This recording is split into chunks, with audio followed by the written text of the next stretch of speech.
It's December 5th, 2009. We're in Arlington, Texas for the Big 12 Championship Game. Down 2, Texas is lined up for a field goal attempt that would punch their ticket to the BCS National Championship. For Nebraska, if this score holds, then they'll bring home their first conference title since 1999, while simultaneously throwing a major wrench into the BCS title race. So, to better appreciate that, to understand what's going through this guy's head, and to remember why we've still got this one tick on the clock, we need to rewind.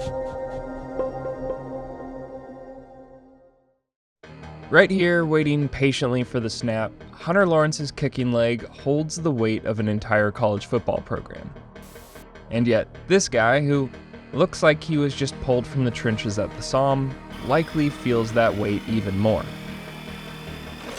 Colt McCoy earned Texas's starting quarterback spot in 2006. He inherited a program coming off of heights that it hadn't seen since 1970. Even with that recent success, the truth remained that UT struggled to compete consistently. 2005 marked their first Big 12 championship since 1996, which seemed surprising, if not unacceptable. McCoy and Texas faithful hoped his time under center would look closer to 2005 than not. While 06 and 07 had some blemishes, McCoy made it obvious that this team could compete. As a first-year starter, he led Texas to a 9-1 record through early November, a record that brought realistic national title hopes. But a shoulder injury on his opening drive touchdown knocked Colt out against Kansas State, and all of that hope went with him. However, by 2008, this team captured magic. It looked like, once again, this was their year. Undefeated, number 1 team in the nation, who can stop them? Well, Michael Crabtree. And Big 12 tiebreakers too. That 1-2 punch spoiled an otherwise magical season for Texas. Third straight year, no Big 12 title game. Quarterbacks always shoulder the bulk of the blame, but this wasn't on McCoy. He capped each of those years off with impressive performances. In 2008, he made school history, then NCAA history, all while being Texas's leading rusher. That's why he finished not too far behind Sam Bradford for the Heisman. So, why couldn't his team reach the conference championship game? Well, the defense wasn't quite on the same level.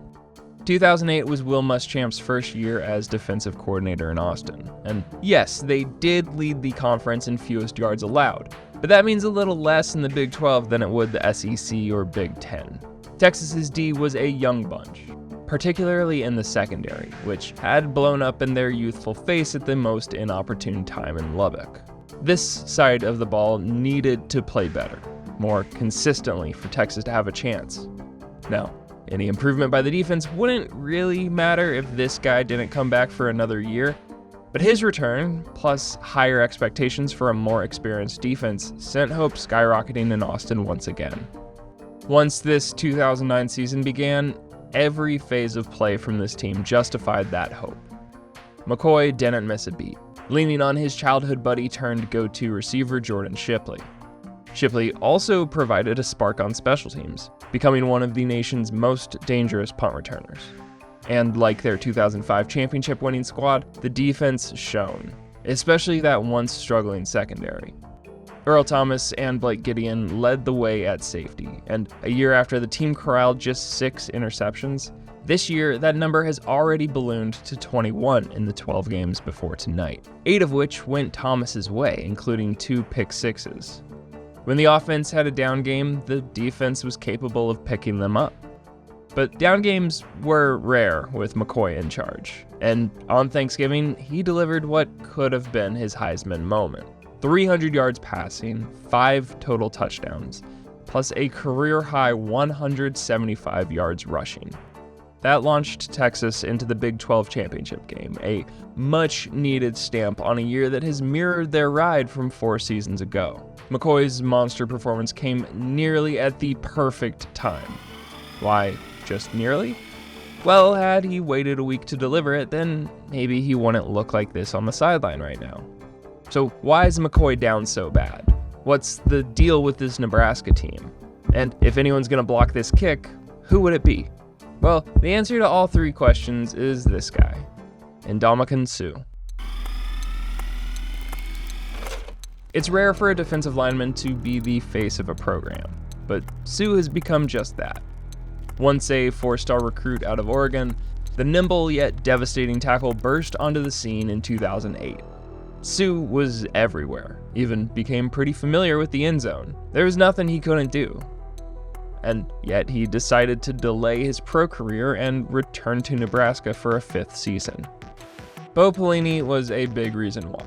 2008 marked Pelini's first year as the Cornhuskers head coach. After Nebraska suffered a stretch of inconsistency, Pelini showed he could quickly right the ship. He's a defensive-minded coach whose system found ways to set up Suh for success by making him much harder to double-team. That allowed Suh to take over games on his own, disrupting play in a way that demoralized his opponents. And when Suh got more opportunities to feast, the rest of Nebraska ate as well. The best example of how this team won games came against Oklahoma. Both teams entered with 5-3 records. However, OU was ranked, favored by 6.5 points, and by the end of the game, Nebraska quarterbacks had combined for just 7 completions, totaling 39 yards. And they won. How does that happen? Well, part of it was the offense leaned on Roy Halou, who gashed OU for nearly 7 yards per carry. But still, Nebraska's offense managed 180 total yards. They scored just 10 points. This win came by their defense.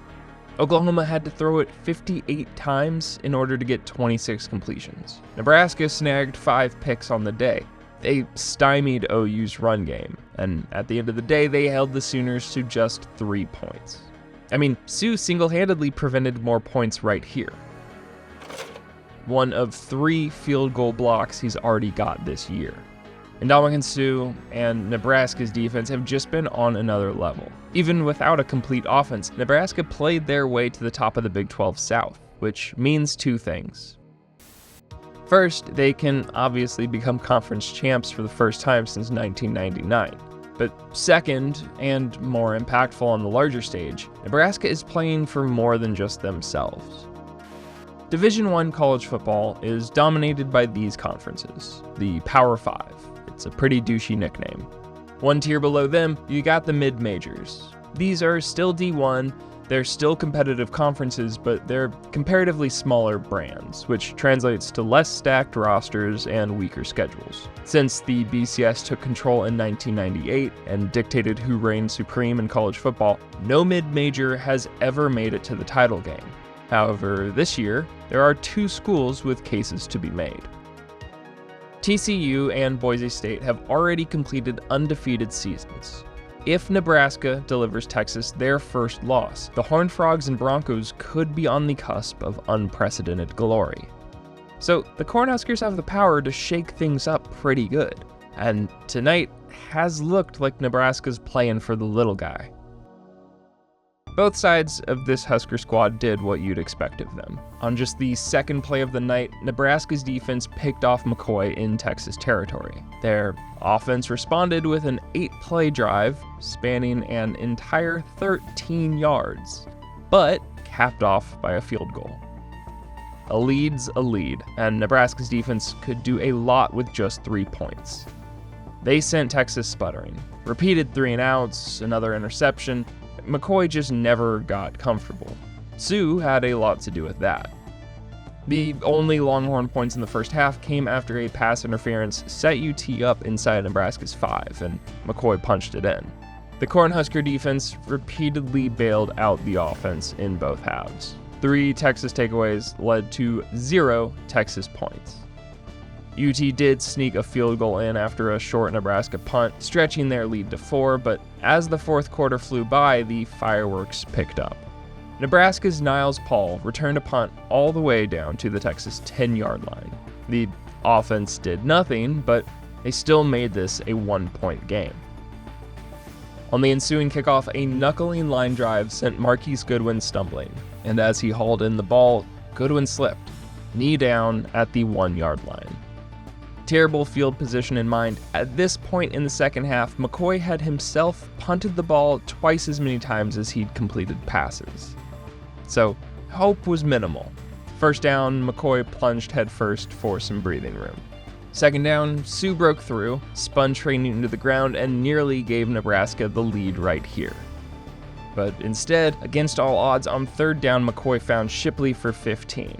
This turned into by far the best drive of the night for Texas. They moseyed their way down to Nebraska's 34 with under 5 minutes and a chance to put this one away. Naturally, the Big 12 scriptwriters called for this to come next. Dijon Gomes wrestled the ball from Dan Buckner, snuffing out the Longhorn hopes of wrapping things up early. And then the Cornhuskers did the unthinkable. Their offense drove the ball, including their longest completion of the night, 16 yards on a key third down. Critically, Nebraska burned more clock on this drive than any since the first quarter, forcing Texas to use their first 2 timeouts while getting within range for a field goal that took the lead with a minute 44 to play. And here they are, clinging to that lead. But before we see what comes next, let's talk about this little guy. How'd he get up here? It looks so lonely. Nearly 10 years ago, Michigan played Illinois in a nail-biter that ended in controversy. 2 massive calls swung that game in Michigan's favor. One fumble that wasn't, one fumble that was, and one win that shouldn't have belonged to Michigan. Unfortunately for Illinois, before that season the Big Ten held a vote and, in a landslide, decided they did not want to use any sort of video review. Well, after this game, and after Michigan owned a share of the Big Ten championship come season's end, those schools changed their tune. In 2004, they became the first conference to institute video review, and the rest of the conferences quickly followed suit.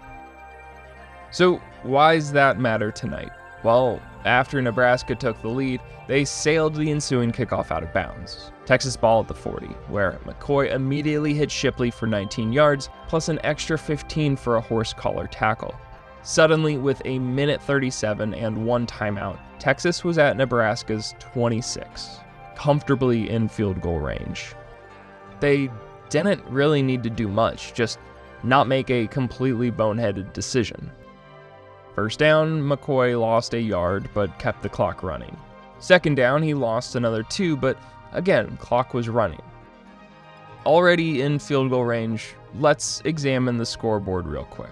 28 seconds left when the previous play ended means the play clock will be off, and as the clock ticks towards 0, Texas could just use this timeout they've still got to stop the clock and comfortably send on the field goal unit. Instead, this was when McCoy and Texas delivered the most confusing decision at the worst possible time. The clock hit 0. Nebraska began to celebrate. Texas began to plead. 5 years ago, without video review, Nebraska would be the Big 12 champions. But this isn't the past. The officials got together in order to check the clock, and what they saw was, yeah, McCoy was way too nonchalant, but when his pass hit the ground out of bounds, there was still 1 second on the clock.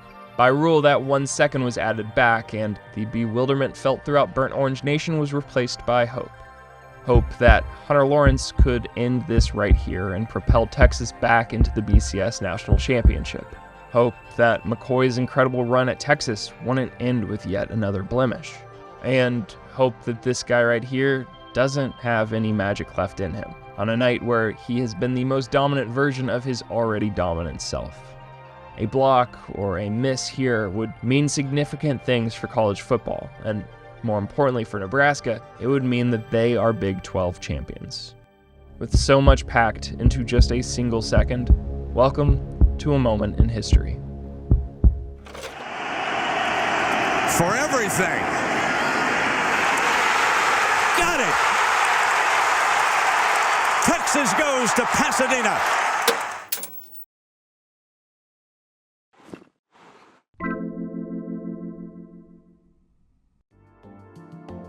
Hey, thanks for joining us today. If you're a Nebraska fan, I'm sorry to pick out old wounds. I'm sure you're a great person and don't deserve that. As penance, may I offer you a viewing of Texas getting their hopes crushed at the hands of Michael Crabtree. Anyway, thanks for watching. Make sure you subscribe, and we'll see you soon.